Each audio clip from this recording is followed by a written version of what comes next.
하나님께서 우리에게 주시는 말씀은 골로새서 1장 24절에서 29절까지의 말씀입니다. 제가 보는 성경으로 신약 324쪽에 있습니다.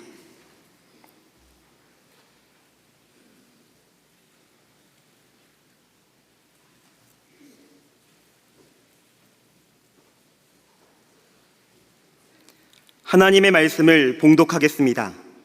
나는 이제 너희를 위하여 받은 괴로움을 기뻐하고 그리스도의 남은 고난을 그의 몸된 교회를 위하여 내 육체에 채우노라. 내가 교회의 일꾼된 것은 하나님이 너희를 위하여 내게 주신 직분을 따라 하나님의 말씀을 이루려 함이니라. 이 비밀은 만세와 만대로부터 감춰졌던 것인데 이제는 그의 성도들에게 나타났고 하나님이 그들로 하여금 이 비밀의 영광이 이방인 가운데 얼마나 풍성한지를 알게 하려 하심이라. 이 비밀은 너희 안에 계신 그리스도시니 곧 영광의 소망이니라.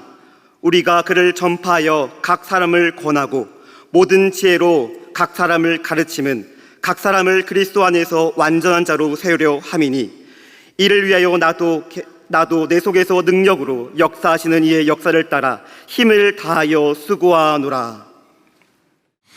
쉽게 얻을 수 있고 이룰 수 있는 것이 있는가 하면 수고하고 애써야 얻을 수 있고 이룰 수 있는 것이 있습니다. 가치 있고 중요한 것일수록 수고하고 애써야 얻을 수 있고 이룰 수 있습니다. 영적이고 영원한 것을 쉽게 얻고 쉽게 이룰 수 있다고 생각한다면 그건 잘못된 생각입니다. 특별히 한 생명을 살리고 그 생명이 건강하고 온전하게 성장하려면 더욱 수고하고 애써야 합니다. 사도 바울은 생명을 살리고 영적 생명을 성장시키는 일에 수고하고 애를 썼습니다. 오늘 본문 말씀이 그에 대한 말씀입니다. 본문 말씀은 사도 바울이 골로새 교인들에게 편지하면서 자신의 일꾼됨과 어떤 사역을 하는지를 전하고 있습니다. 23절에서는 자신을 복음의 일꾼이라고 했고 본문 25절에서는 교회 일꾼이 되었다고 전하고 있습니다. 내가 교회 일꾼이 된 것은 하나님이 너희를 위하여 내게 주신 직분을 따라 하나님의 말씀을 이루려 함이라 말씀하죠. 그러면서 29절에 이를 위하여 나도 내 속에서 능력으로 역사하시는 이의 역사를 따라 힘을 다하여 수고하노라 말씀합니다. 사도 바울은 하나님께서 맡기신 직분을 감당하기 위해 힘을 다하여 수고했습니다. 그렇다면 오늘 본문에서 말씀하는 사도 바울이 힘을 다하여 수고한 것은 어떤 것이며 우리는 바울의 수고를 통해 무엇을 깨닫고 배울 수 있을까요? 바울이 골로새서를 쓴 이유와 목적에는 교회 안에 들어온 거짓 교사들의 거짓 교훈이 있기 때문입니다. 그들은 자신들의 가르침으로 복음을 왜곡시키고 그리고 무너뜨리고 있었습니다. 그러하기에 바울은 26절, 27절에 그 부분을 언급하고 있습니다. 먼저 26절, 27절을 읽겠습니다. 이 비밀은 만세와 만대로부터 감춰졌던 것인데 이제는 그의 성도들에게 나타났고 하나님이 그들로 하여금 이 비밀의 영광이 이방인 가운데 얼마나 풍성한지를 알게 하려 하심이라.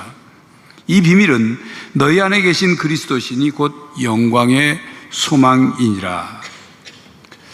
이 말씀에서 바울은 왜 비밀이라는 단어를 사용했을까요? 그것은 당시 골로새 교회에 들어온 거짓 교사들 때문입니다. 그들은 영지주의자들이죠. 영지주의라는 철학체계는 정신을 강조합니다. 믿음보다는 헬라어로 그노시스라고 하는 영적 지식을 통해서 구원을 얻을 수 있다고 주장하죠. 이 영적 지식은 비밀스럽게 전달되는 것이며 연구나 일반적인 학습을 통해서 습득되는 것이 아니라고 하죠.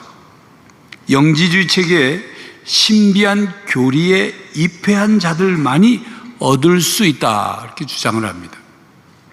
그들은 영적인 완전은 소수의 특권을 지닌 사람들만이 발견할 수 있는 그 감춰진 계획이고 감춰진 비밀이라고 믿었습니다.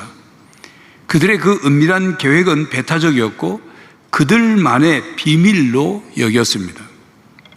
영지주의는 그들의 개념을 지지하기 위해 기독교 신학과 성경의 진리를 왜곡했습니다.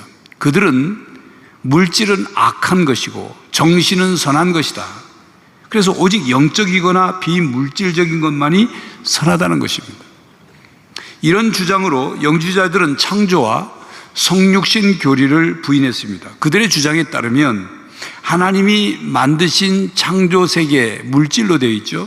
물질이니까 악하다. 하나님의 창조 세계를 악하게 보는 거죠. 또한 그들은 성자 하나님이 어떻게 악한 몸, 인간의 몸이라는 이 물질을 입고 인간이 될 수 있느냐, 그렇게 주장합니다. 그러니 사도 바울은 영지주의의 오류를 논박하고 신자들을 제자리로 되돌리려고 지금 편지를 쓰고 있는 것입니다. 영지주의자들은 그들의 은밀한 지식이 대부분 신자들에게는 감춰져 있다고 주장을 합니다. 그러나 바울은 그리스도께서 우리에게 필요한 모든 지식을 다 제공하신다 말씀하고 있죠. 거짓 교사들은 육체는 악하다고 가르치지만 바울은 하나님이 육체 가운데 거하시며 구체적으로 예수 그리스도에게서 나타나셨다 단언합니다. 바울은 예수 그리스도는 완전한 인간이시며 완전한 하나님이시라고 가르쳤습니다. 그리고 바울은 자기가 하나님의 말씀을 일부분뿐만 아니라 온전히 알리고 있다고 말했습니다. 하나님의 말씀을 온전히 알리는 것은 만세와 만대로부터 감춰졌던 비밀을 밝히는 것을 의미합니다. 이 비밀이 감춰져 있던 것은 소수만이 그것을 이해할 수 있기 때문이 아니라 그리스도께서 오시기까지 감춰져 있었기 때문이죠. 그렇기 때문에 바울은 거짓 교사들이 말하는 비밀은 구원을 얻게 하는 하나님의 비밀이 아니다고 단언합니다. 바울은 자신이 전파해야 하는 그 메시지를 비밀이라고 했습니다. 그 비밀은 무엇입니까? 그 비밀은 만대로부터 감춰져 왔으나 이제 성도들에게 나타난 비밀이죠. 이 비밀은 수수께끼와 같은 것이 아닙니다. 영광스러움으로 가득 찬 보물 상자와 같아서 그것을 찾는 모든 사람들이 발견할 수 있는 그런 비밀이죠. 이 비밀은 두 가지 질문에 답을 주는 비밀입니다. 질문 하나는 구약 성경 전체의 줄거리는 하나님이 유대인들을 선택하신, 하나님의 백성으로 선택하신 것인데 어떻게 유대인의 하나님이 이방인에게 관심을 가질 수 있는가라는 질문 하나. 또 하나의 질문은 어떻게 하나님이 인간이 되어 인간 가운데 가까이 오실 수 있는가? 두 가지 질문. 하나님께서 이스라엘 민족을 하나님 백성으로 선택하셨고 그들을 부르셔서 율법을 주셨고 놀라운 땅을 주셨습니다. 미래의 영광스러운 왕국을 세우시고 아브라함과 다윗에게 하신 많은 약속을 성취하실 왕을 그들에게 약속하셨습니다. 구약의 선지자들은 고난받으시고 영광을 받으실 메시아에 관해 기록했습니다. 그런데 그들은 그 내용을 이해하지 못했고 명쾌하게 설명하지 못했습니다. 예수님께서 이 땅에 오셨고 고난받고 십자가에 죽으시고 부활하셔서 하늘로 오르셨습니다. 이것이 하나님께서 새로운 계획을 시작하시고 이루신 비밀입니다. 구약으로는 설명되지 않는 비밀이죠. 그것은 하나님께서 구원의 축복 안에 이방인들을 포함시키기로 선택하셨다는 것입니다. 유대인과 이방인을 다 교회 안에서 하나 되게 하신 비밀이죠. 이 화해의 비밀, 화해의 복음의 비밀입니다. 그동안 감춰져 있던 것인데 하나님께서 계시하셨고 그 계시는 곧 예수 그리스도를 통해서 나타나죠. 그러니까 예수 그리스도께서 바로 비밀입니다. 예수 그리스도께서 바로 복음의 비밀이 되셨습니다. 그리스도는 모든 사람에게 그 문을 활짝 여셨습니다. 이 전무후무한 비밀에는 모든 사람들이 포함되어 있습니다. 이제까지 없었던 이 새로운 비밀은 예수 그리스도께서 그를 믿는 모든 사람들 가운데 살아계십니다. 그분은 우리 가운데 살아계실 뿐만 아니라 우리의 영광의 소망이십니다. 바울은 이 비밀을 바르게 알리고 가르치기 위해서 힘을 다하여 수고했습니다. 고난을 받고 박해를 당하면서도 힘을 다하여 수고를 했습니다. 성도 여러분, 우리는 이 그리스도의 비밀을 알게 되고 누리게 된 것에 감사해야 합니다. 또한 복음의 비밀을 더욱 바르게 온전히 알아가야 합니다. 예수 그리스도가 누구신지, 왜 이 땅에 오셨는지, 왜 우리에게 구원을 이루어 주셨는지, 우리를 얼마나 사랑하시는지를 풍성히 깨달으셔야 합니다.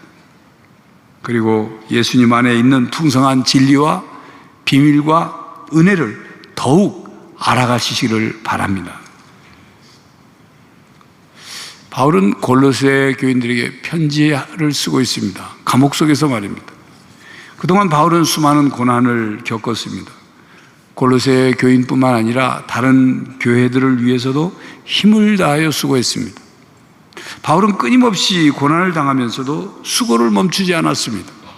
그러면서 이렇게 말하고 있습니다. 24절에 나는 이제 너희를 위하여 받는 괴로움을 기뻐하고 그리스도의 남은 고난을 그의 몸된 교회를 위하여 내 육체에 채우노라. 나는 이 고난을 부끄러워하지 않고 오히려 그 안에서 기뻐합니다. 이런 뜻의 말씀이에요. 어떻게 괴로움과 고난 중에 기뻐한다고 말할 수 있을까요? 바울은 자신이 그 고통을 겪는 것을 즐기는 것일까요? 심리학에서 말하는 소위 메조키즘 말입니다. 이 메조키즘이란 이 고통을 받거나 학대당하는 것을 좋아하는 심리를 말합니다. 바울이 그런 것이냐 말이죠. 아니죠. 서신 어디에도 바울은 고난이 선한 것이고 기쁨이고 고난 받기를 열망해야 된다 그렇게 말한 적 없습니다. 고난을 당하는 것 힘들고 어렵고 고통스러운 것입니다. 그러나 그리스도 안에서 받는 고난은 다른 것이기에 기뻐한다 그렇게 말한 것이죠. 바울이 그리스도의 남은 고난을 그의 몸된 교회를 위하여 내 육체에 채우느라고 말씀했는데 그리스도의 남은 고난이란 어떤 고난을 의미하는 것일까요? 그리스도께서 고난받으시고 십자가의 죽음으로 인간을 구원하셨습니다. 그런데 무슨 그리스도의 남은 고난이 있느냐 그 말이에요.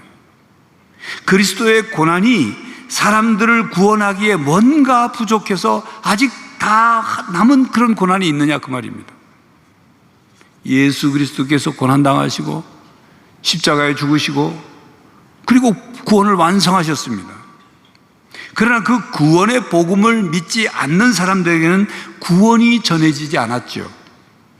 바울은 온 세상에 복음을 전하기 위해서 고난을 받았고 그 고난은 그리스도께서 이뤄놓으신 구원을 전하며 겪는 고난입니다.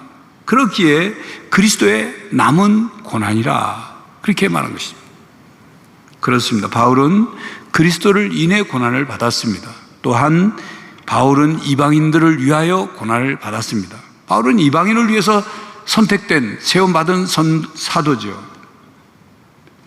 그리고 바울은 이방인들을 사랑하여 복음을 전하는 것 때문에 억울하게 누명을 쓰고 고발을 당하고 예루살렘에 잡혔다가 로마까지 가서 로마 감옥에 갇혀 있는 겁니다. 만약 바울이 유대인들과 타협을 해서 나는 이방인들에게 복음을 전하지 않고 이방인들을 난 상관없이 살겠다 그러면 큰 고난을 겪지 않을 수도 있었어요. 그러나 바울은 이방인을 위하여 고난을 기꺼이 당한 것입니다.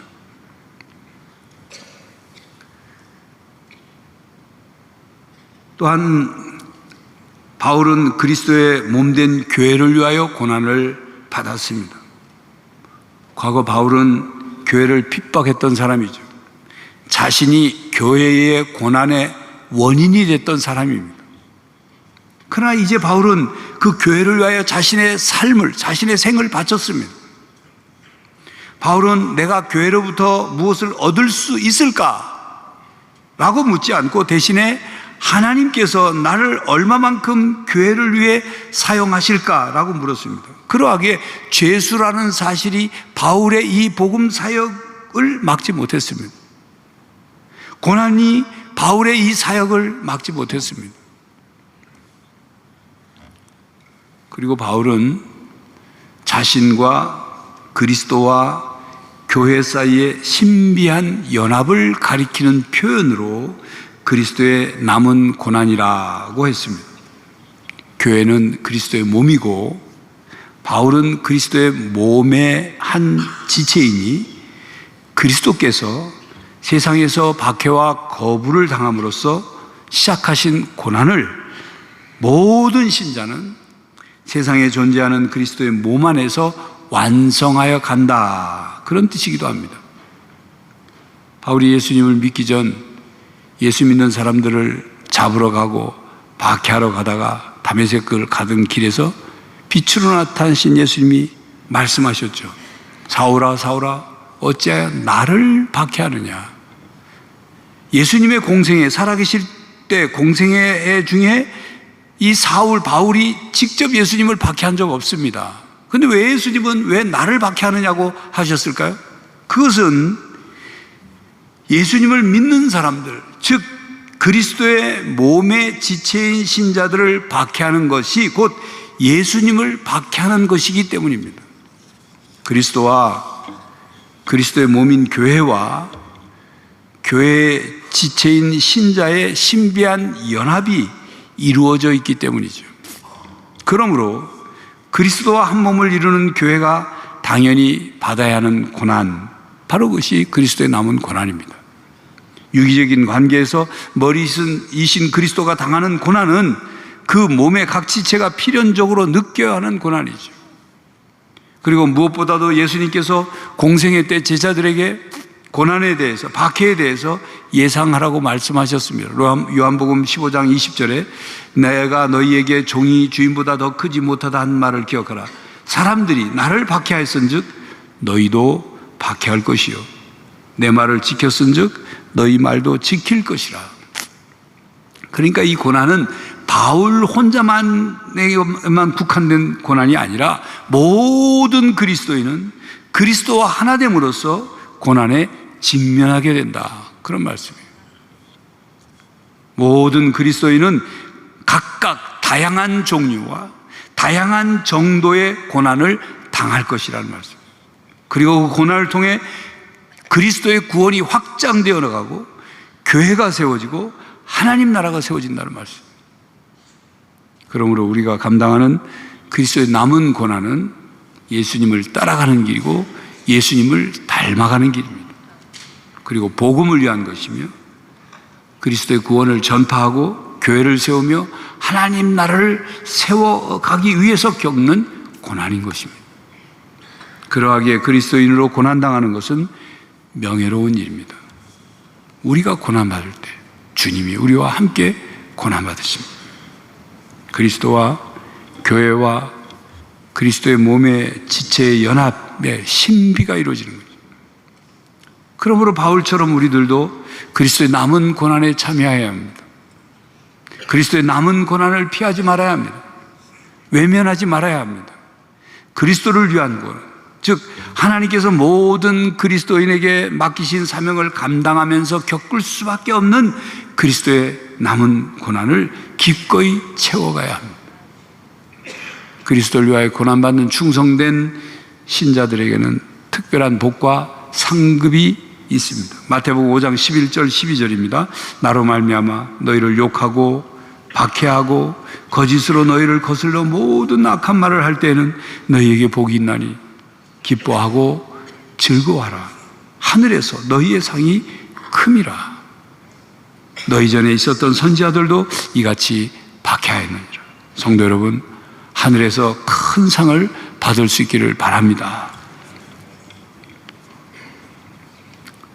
바울이 그리스도의 비밀을 알게 하고 그리스도의 남은 고난을 채우며 힘을 다하여 수고하는 목표는 성도를 그리스도 안에서 완전한 자로 세우는 것이었습니다. 28절, 29절입니다. 우리가 그를 전파하여 각 사람을 권하고 모든 지혜로 각 사람을 가르치면 각 사람을 그리스도 안에서 완전한 자로 세우려 함이니 이를 위하여 나도 내 속에서 능력으로 역사하시는 이의 역사를 따라 힘을 다하여 수고하노라. 그렇습니다. 바울이 그토록 수고하는 목표는 성숙입니다. 바울은 복음을 전파하여 믿는 사람들을 권하고 하나님의 능력을 의지하며 가르치며 수고하였습니다. 그리고 골로새 교인들이 신앙이 변질되지 않도록 경계하였습니다. 신앙의 혼동을 바로잡아주고 거짓 교사들을 분별하게 했습니다. 모든 지혜로 가르쳤습니다. 그렇게 바울이 수고하는 사역의 목표는 그리스도 안에서 완전한 자로 세우는 것입니다. 자신이 힘을 다하여 수고하는 그 에너지가 어디서 나오느냐? 각 사람을 그리스도 안에서 완전한 자로 세우는 그 목표를 이루는 것 때문에 나온다는 것이죠. 성경의 다른 표현으로 표현하면 그리스도의 장성한 분량이 충만한 데까지 이르게 하는 거죠. 그리스도의 형상을 닮게 하고 그리스도의 형상을 회복케 하는 거죠. 흠도 없이 거룩하게 성화된 성도로 홀로 서게 하는 것입니다. 여러분, 신앙생활의 목표를 여러 가지 말로 표현할 수 있지만 그 중에 하나는 홀로 서기입니다.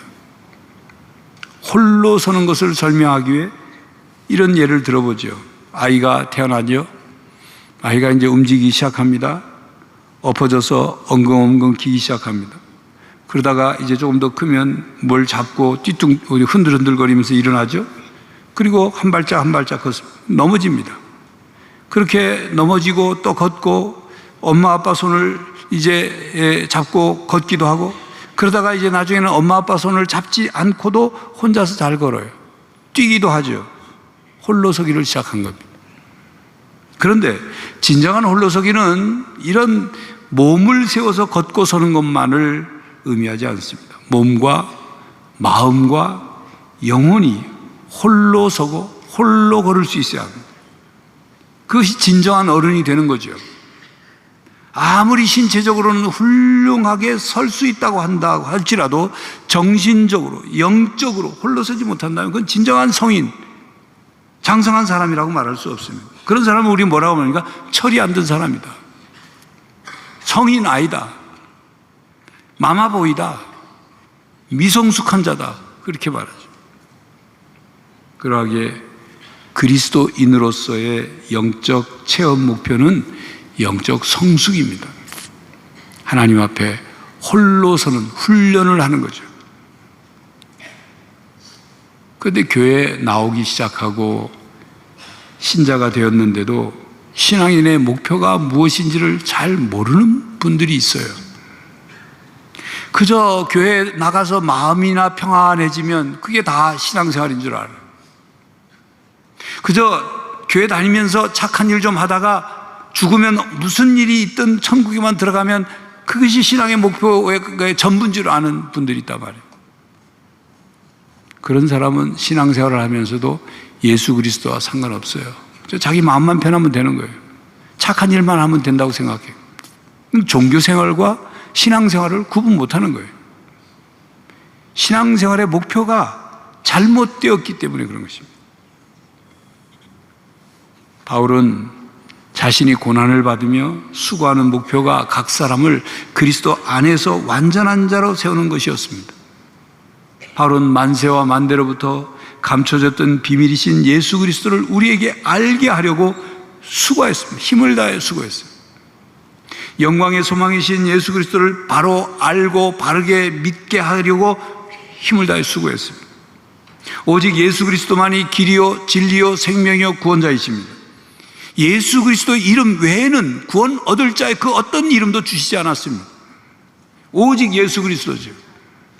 오직 믿음, 오직 은혜, 오직 성경으로만 구원을 얻을 수 있습니다. 이것이 천국의 비밀입니다. 바울은 오직 믿음으로, 오직 은혜로 구원을 받게 하시는 예수 그리스도의 생명의 복음을 전하기 위해서 힘을 다해 수고했습니다. 하나님께서 바울을 복음의 일꾼으로, 교회의 일꾼으로 세우셨죠. 바울은 이를 맡기신 하나님의 말씀을 이루기 위해 그리스도의 남은 고난을 기꺼이 감당했습니다.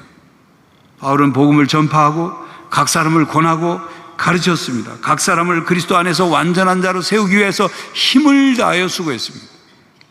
그러므로 우리들도 완전한 자로 설 수 있도록 날마다 성숙해져 가야 합니다. 이것이 신앙생활의 목표입니다. 하나님 앞에, 십자가의 그리스도 앞에 홀로 서는 것입니다. 그러기 위해서 개인 경건의 시간이 필요합니다. 하나님과 홀로 만나고 하나님과 홀로 교제하는 시간이 필요합니다. 뿐만 아니라 성도들이 함께 서로 도와야 합니다. 서로 하나님 앞에, 그리스도 앞에 홀로 설 수 있도록 옆에서 도와줘야 합니다. 새 가족을 양육하고 서로 영적인 교제를 하며 죄의 문제로 방황하는 그 연약한 이들을 도와서 하나님 앞에 설 수 있도록, 어떤 그리스도인일지라도 다른 성도의 도움을 받아야 하나님 앞에 홀로 설 수 있는 거예요. 목사도 마찬가지예요. 성도들을 통해서, 다른 이들을 통해서 하나님 앞에 서는 거예요. 성도 여러분, 바울의 수고를 본받아 우리들도 복음을 위하여, 교회를 위하여, 하나님 나라를 위하여 힘을 다하여 수고합시다. 그리스도의 남은 고난을 채워갑시다. 각각 온전한 자로 설 수 있도록 더욱 예수 그리스도를 알아갑시다. 하나님 앞에 홀로 설 수 있도록 서로 도웁시다. 바울의 수고가 골로새 교인들을 세웠듯이 우리의 수고를 통해 서로를 온전히 세워줄 수 있기를 간절히 바랍니다. 기도하겠습니다. 하나님, 우리가 예수 그리스도를 주로 믿고 그 영광의 소망이신 그 비밀을 알아 깨달아 우리가 하나님의 자녀 그리스도인이 됐음을 감사드립니다. 그리스도인으로서 예수 그리스도를 더욱 알아가게 하시고, 또한 복음을 위하여, 교회를 위하여, 하나님 나라를 위하여 남은 고난을 채워가게 하시고, 더욱 그리스도 안에서 온전한 자로 세워질 수 있도록 날마다 하나님 앞에 홀로 서고 성숙한 신앙인으로 세워지게 하여 주시옵소서. 성령 하나님, 우리를 도와 주시옵소서. 예수 그리스도의 이름으로 기도하옵나이다. 아멘. 성도 여러분, 우리는 그리스도의 비밀을 깨닫고 받았습니다. 그리하여 그리스도인이 되었습니다. 완전한 자로 세워가십시오. 바울의 수고를 본받아 복음을 위하여, 교회를 위하여, 하나님 나라를 위하여 힘써 수고하십시오. 그리스도의 남은 고난을 채워가십시오. 그리하여 서로 성도들이 세워주는 그런 거룩한 공동체가 되기를 간절히 바랍니다. 지금은 우리 주 예수 그리스도의 은혜와 하나님 아버지의 사랑과 성령 하나님의 교통하심이, 그리스도의 비밀을 깨달아 그리스도인이 되어 그리스도의 남은 고난을 채워가고 복음을 위하여, 교회를 위하여, 하나님 나라를 위하여 힘써 수고하기로 다짐하는 모든 성도들과 가정과 삶의 현장 위에 이제로부터 영원히 함께 하시기를 간절히 축원하옵나이다. 아멘.